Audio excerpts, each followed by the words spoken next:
स्वामी समर्थांचं नाम हे जपण्यासाठी आहे आणि जपण्यासाठीही आहे. हे ज्या भक्ताला उमगलं तोच खरा भाग्यवान. स्वामी नामाचा जप आणि नामाची जपणूक या दोन्ही गोष्टींच्या आचरणानं देह स्वामीमय होणार असल्याची खुणगाठ भक्तानं मनाशी पक्की बांधल्यानंतरच वटवृक्षाच्या छायेत मोक्ष मिळाला पाहिजे हे दान समर्थांकडे मागण्याचा हक्क त्याला प्राप्त होतो.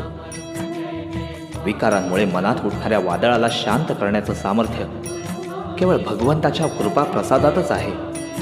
यावर विश्वास असणारा भक्त पाणावलेल्या नेत्रांनी म्हणू लागतो, स्वामी स्वामी जपता मनी मी, देह स्वामीमय व्हावा, वटवृक्षाच्या छायेतच मज ऐसा मोक्ष मिळावा.